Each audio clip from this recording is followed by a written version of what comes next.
For your viewing pleasure, this broadcast of the Municipal Council meeting of Alpena is made possible by the funding provided by the City of Alpena. Thank you for your generosity.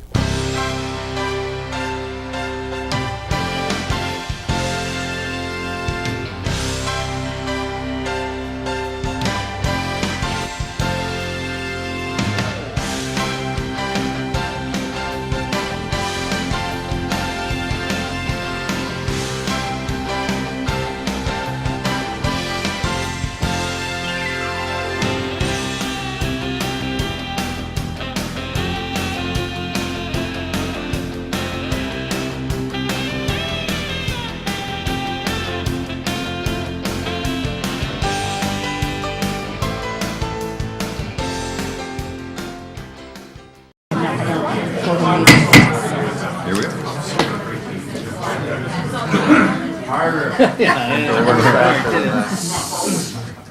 Good evening. Welcome to the Alpena City Council meeting, September 18th, 2017. Call the order, please. Johnson? Here. Nielsen? Here. Nowak? Here. Sexton? Here. Walagora? Here. Please rise for the pledge. I pledge allegiance to the flag of the United States of America and to the republic for which it stands, one nation, under God, indivisible, with liberty and justice for all. Any modifications to the agenda this evening?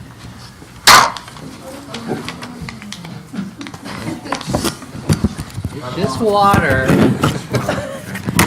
And it's all going that way. Just like home. All right, no modifications, we continue. Approval of the minutes for September 5th, 2017. Any issues, corrections?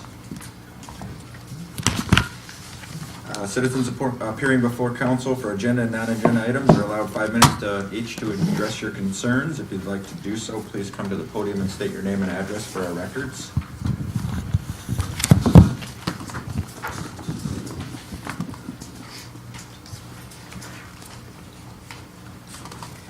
On the consent agenda this evening is A, bills to be allowed in the amount of $312,218.93. B is the approval of budget amendment for $30,000 for tree planting on local and major streets that was not completed in fiscal year 2016-17. C is the approval of budget amendment for $118,800 to complete resurfacing project on local and major streets that was not completed in fiscal year 16-17.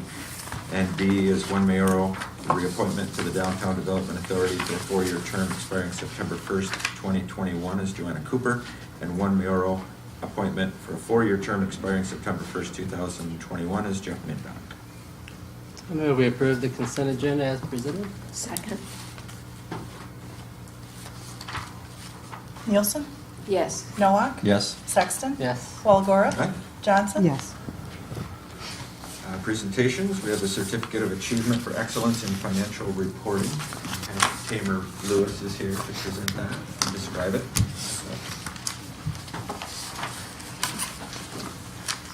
Good evening. My name is, again, Tamar Lewis. I'm the Budget and Grants Administrator for the City of Flint, and I'm privileged to also be the 2016-17 Board VP for Michigan Government Finance Officers Association.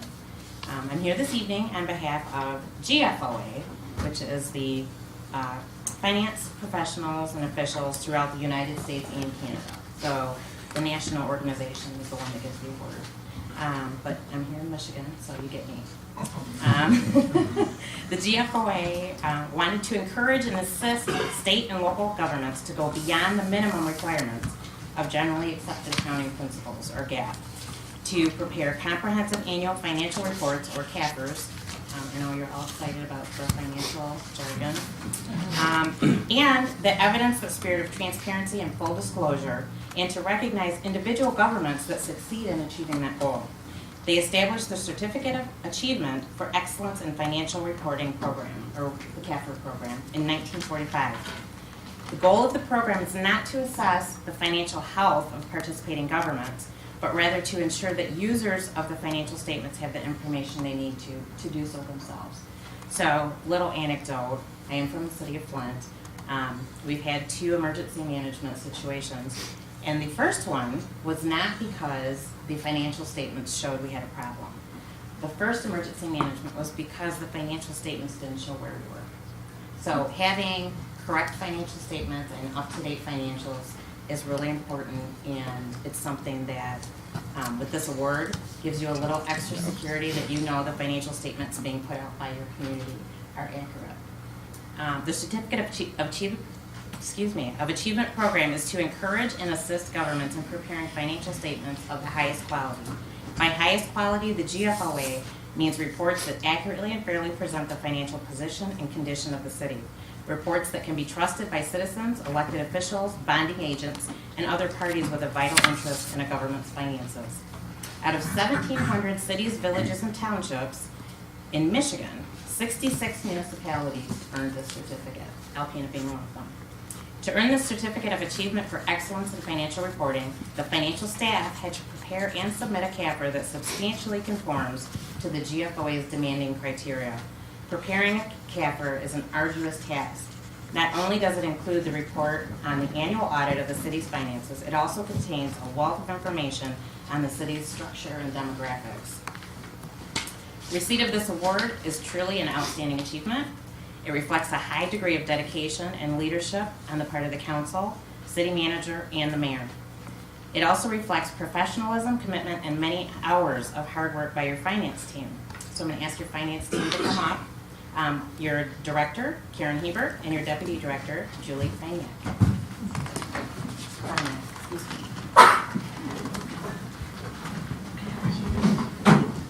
Everybody shall.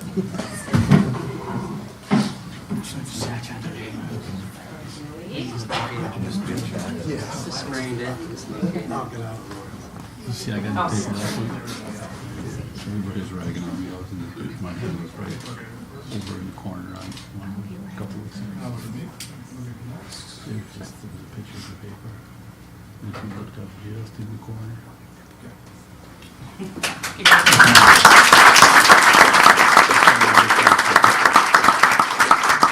Last but definitely not least, Mayor Walagora.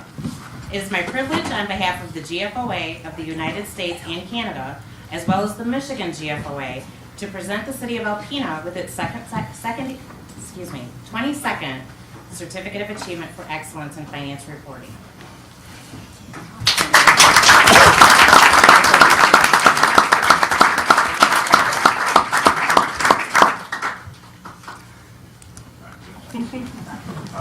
I'll just, it's almost embarrassing to take this just because of all the work that goes into this. Obviously, isn't me that I don't do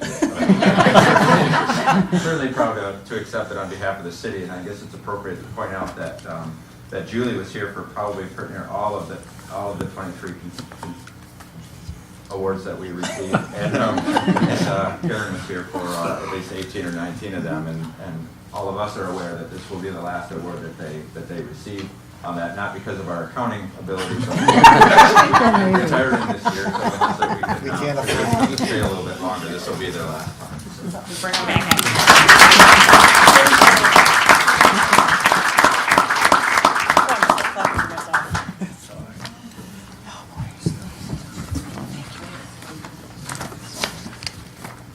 All right, a couple of proclamations this evening. First up, Thunder Bay Folk Festival Week.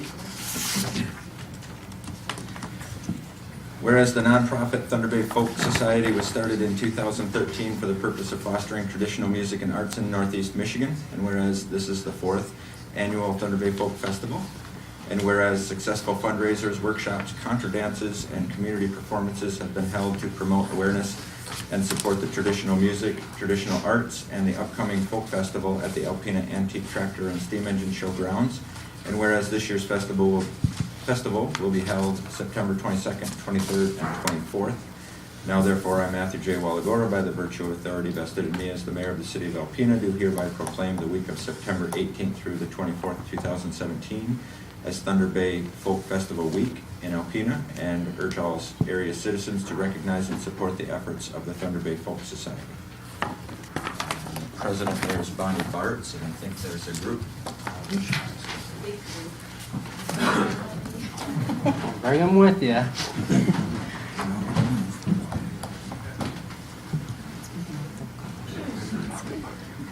Split side. From behind you.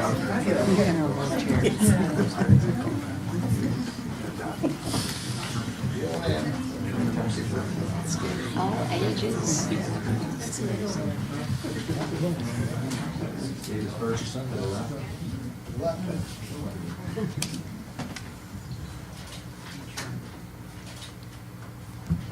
Now it's me. Good. You're on the radio. I can't see.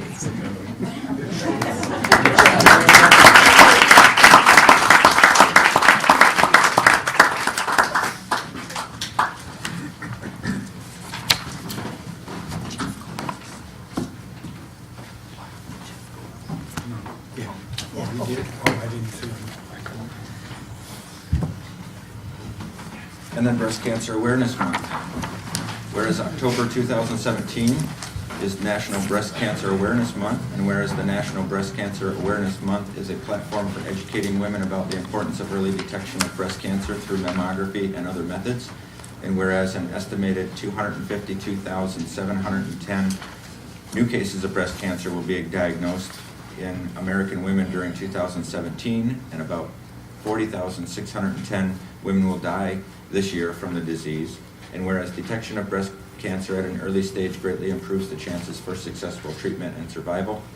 And whereas the Zonta Club of Alpena remains dedicated to educating and empowering women to take charge of their own breast health, and have organized the 11th annual Zonta Walks for Women Walk 5K run on October 7th, 2017 at the Thunder Bay National Marine Sanctuary. Now therefore, I, Matthew J. Walagora, by the virtue of authority vested in me as the mayor of the city of Alpena, do hereby proclaim October 2017 as Breast Cancer Awareness Month in Alpena, and encourage all area citizens to take part and be aware of this occasion in our community. And Karen Kmishak is their president and the group as well.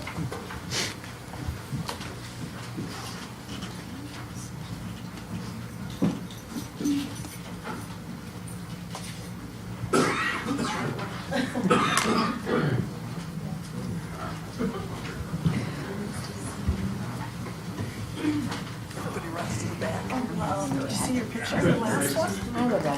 Get right in the middle there, Christy. It's hilarious. Someone said he's poison.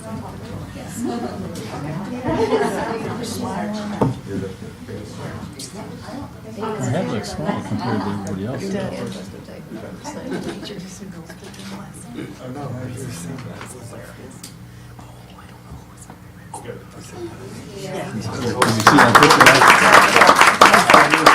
Did you see me last time?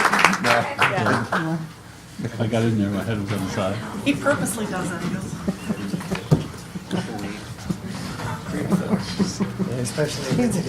All publicity is good publicity, you know that. In the winter, everyone's in the winter. Yeah. All right, next up, down to report of officers. We have bids, 2017 CIP Phase 2. Do I get my picture taken with you too? Absolutely. I'll hand you the agenda. On September 13th, the city received and opened bids for the 2017 Capital Improvements Plan, Phase 2. This project includes replacement of water and sewer system and street reconstruction on Potter Street between Washington Avenue and Lincoln Street between Potter Street and 4th Avenue, Tawa Street between 8th and 9th Avenue, and Sable Street between 8th and 9th Avenue. Bid documents were sent to various firms and plan rooms with 3 bids received as follows. And there is a disparity between the as read and as tabulated. We go in and enter their bid units into our program. It identifies if there's a disparity between their multiplication. So I'm just going to read the as tabulated. MacArthur Construction out of Hillman, $907,265.25. Elmer's Crane and Dozer out of Hillman, $927,703.10. And J&N Construction out of Gaylord, $1,212,469. Funding has been established in the water and sewer funds for these projects. The as-bid prices are below the funding available for each project in the water and sewer budget. It is my recommendation to city engineer that the project be awarded to MacArthur Construction for the bid unit prices totaling $907,265.25. And the intention being, if this is awarded tonight, that Lincoln Street and Potter Street could start as early as Thursday and be completed yet this year, and the balance would be held till the spring. Just as clarification for the public, this is simply a project we approved in CIP and the second stage of that, right? Correct. Have no questions or anything? Anyone? Rich? No, happy to see 3 bids. Mike? Nope, 3 bids, I'm happy. I move we approve the bid from MacArthur Construction Company in the amount of $907,265. Second. 25 cents. Noah, Yes. Sexton, Yes. Walagora, Aye. Johnson, Yes. Nielsen. Yes. Thank you, Rich. Communications and petitions. And we have the approval of the Fresh Pilots request for a noise variance from 10 p.m. to 12 a.m. on September 30th, 2017, and extended parking and alley use for the Sunrise Suds Tap Takeover. And we have some additional information. Who's doing the presentation? I guess I am. Do we have The staff. Do you have this map? I wondered if you had the map. We have this map here. No, we have it, but I Yeah, wondered if. but we don't have that one. 'cause if you just Oh, have that's that- okay.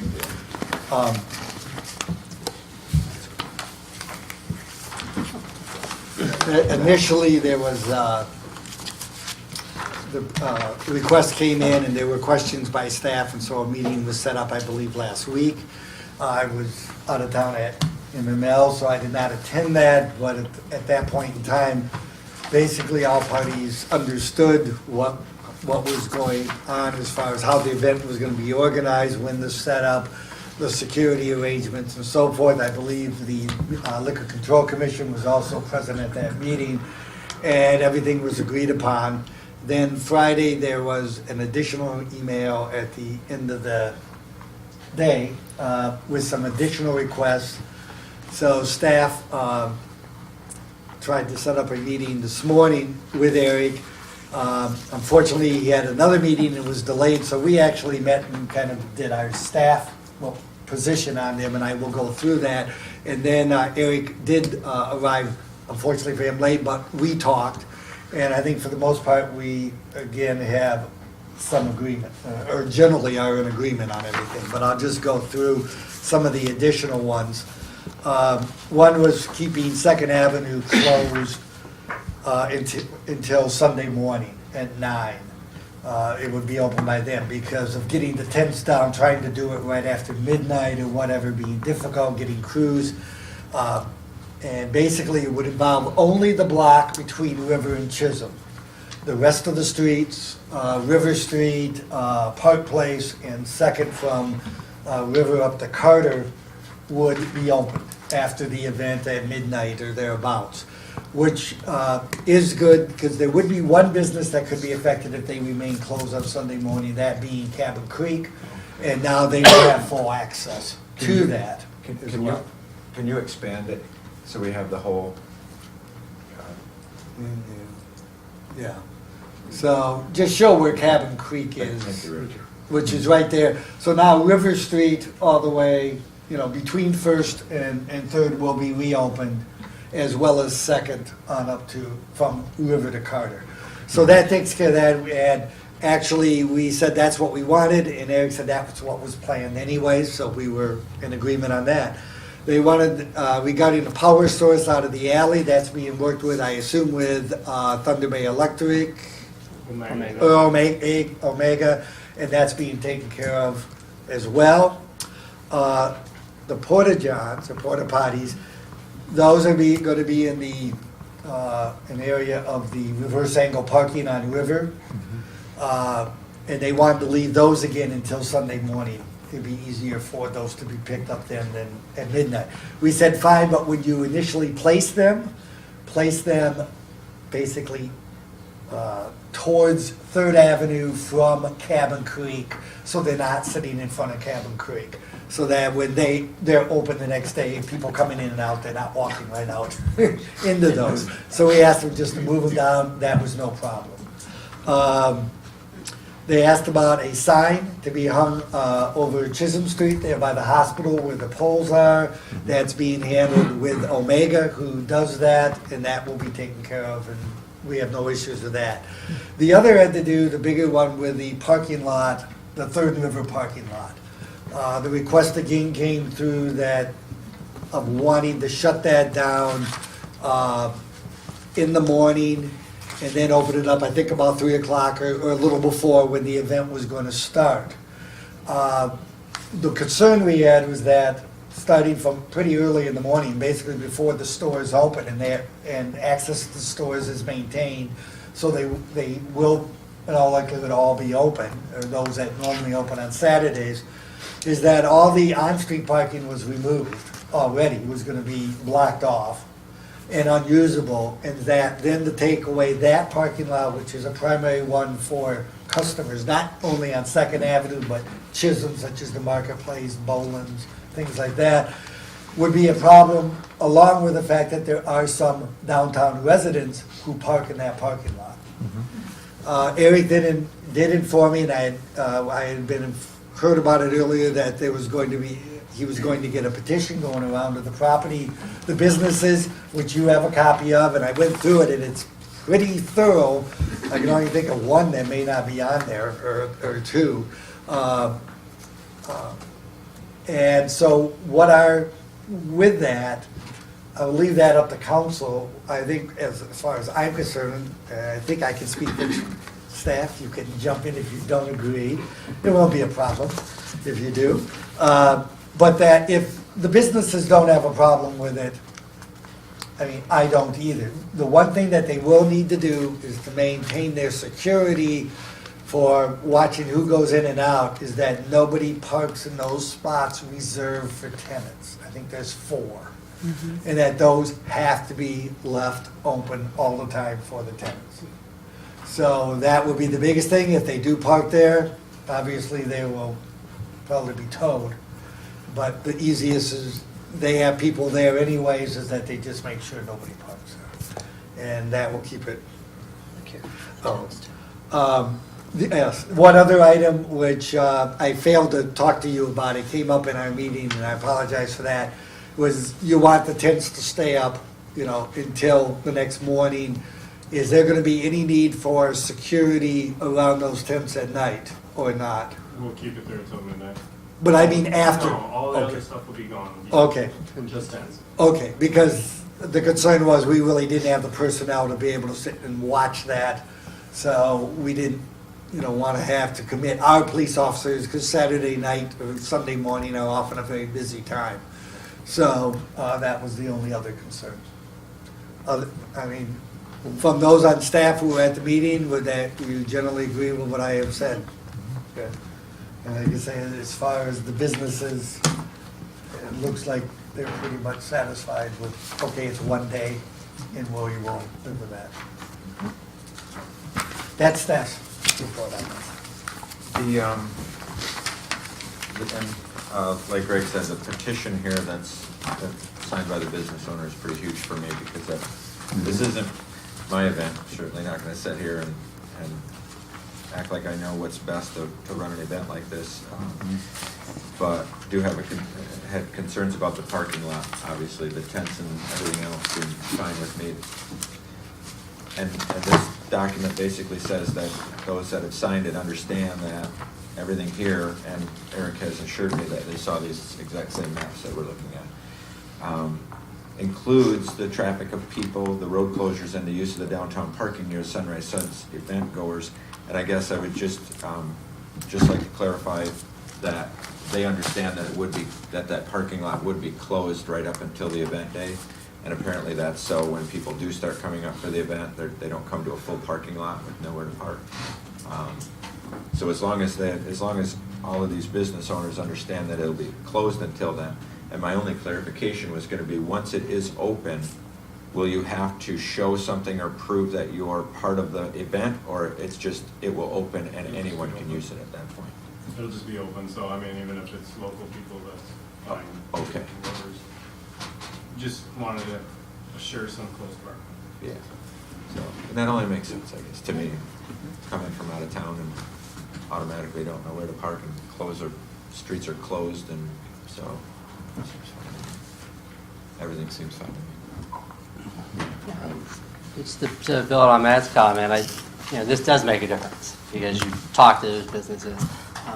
Say what you want about government, but we like to just get out of the way. And so when businesses say, hey, I checked and I set this up and this is what we're going to do, there's no reason for us to say no. I mean, these are things that benefit our community, that benefit those businesses down there. And so, I know I appreciate you guys bringing the event here, and I'm sure it'll be fun. And if you were down there this last weekend, you see that people will come downtown and join these events. So, thank you. Yep, and I would like to reiterate that as well. Both Sean and Matt, same thing. This is huge for me just because you've talked to everyone down there. You've gotten all the permission from all the local businesses, and I think they're all realizing and recognizing that this event will draw to them even prior to the event starting itself. It'll get excitement going with the tent setup and so on. So I appreciate it, and I agree with what Sean said. Sometimes the best thing we can do is just get out of your way. So what we need is just for the noise variance, correct? I guess in the logistics, if you're just approving the event and the logistics requested. Everything. Yeah, some of these items discussed, Approve the items discussed, because it's city parking lot, including the noise variance. because you have the authority to close the city parking lot. You want to keep that? You can just go right in. It's no difference. You can vote on it. That way things go south. I think a motion, to just, to approve the presentation and what they're looking to do. I don't know if somebody wants to word that. Would be appropriate. Move we approve Fresh Palate's request for a noise ordinance from 10 to 12 and other measures that were discussed and presented by staff. Second. Sexton? Yes. Walagora? Aye. Johnson? Yes. Nielsen? Yes. Noah? Big yes. Trying to get a free beer with that, No, yes? You get a free beer. Thank you, guys. Thank you. Thank you. I move we adjourn to Good luck. closed session to discuss water and sewer litigation. Second. Walagora? Aye. Johnson? Yes. Nielsen? Yes. Noah? Yes. Sexton? Yes.